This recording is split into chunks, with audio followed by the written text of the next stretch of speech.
My name is Nanou Blair Gould and I live in London. I moved over from Italy when I was 19 and I am a writer. I always wanted to write. I never thought it was going to be like a job. I thought it would be a job I did on the side. I was going to write anyway. On top of being like a zookeeper and an actress and everything else, a mermaid. I did 3 years of creative writing. I had 2 of my short stories published by my lecturer Leonie Ross, which was super exciting. I wrote a play which I took to the Edinburgh Fringe Festival in August this year. I'm working on my novel. I am now expanding the play I took to Edinburgh Fringe Festival, which I'd really like to put on in a venue here in London. And I am writing a diversity screenplay. And alongside all this writing, I am going to have to find myself a job. And this is the problem. I mean, it's fine, it's the money. And this is what I didn't want. I didn't want to finish university and be that 20-something-year-old going, I hated reading. I think until Jacqueline Wilson. I can just remember hating reading so much. My mum would literally have to blackmail me to get through the school books. And my dad read Harry Potter to me, and I think that was the first time where I actually went, oh my god, I love books.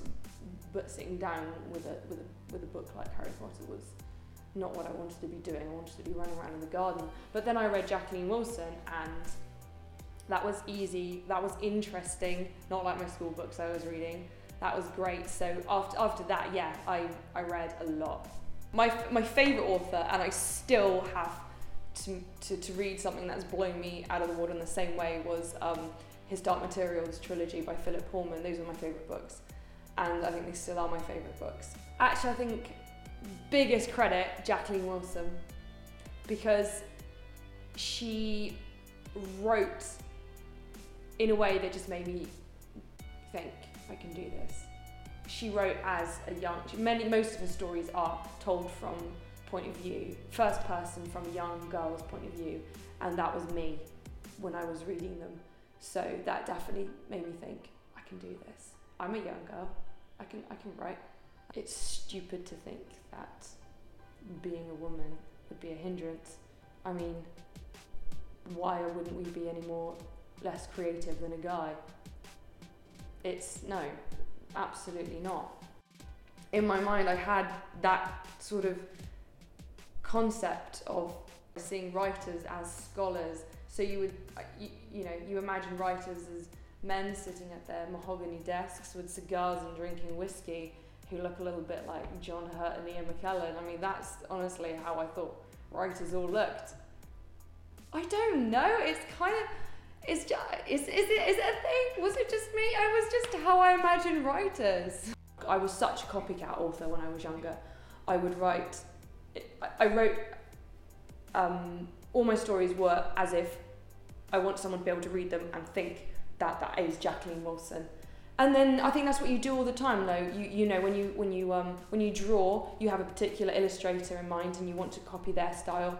If you play the guitar or an instrument, you want to play like a certain musician, and it was the same for me. I wanted to write like that. And then as you grow up, you're influenced by so many more writers, and then you develop your own voice. Just write and read. Like that's the don't stop reading. Sometimes, and I get this a lot, I think. Every time you sit down with a book and you're reading someone else's work, you just have this desire to write, like, I should be writing. Maybe when you're, at your mahogany desk and smoking your cigars and you look like Ian McKellen or John Hurt and you're up there, you don't have to read other people's writing. But, I mean, I'm 22, I've just graduated. I'm still young and naive, so just read as much as you can.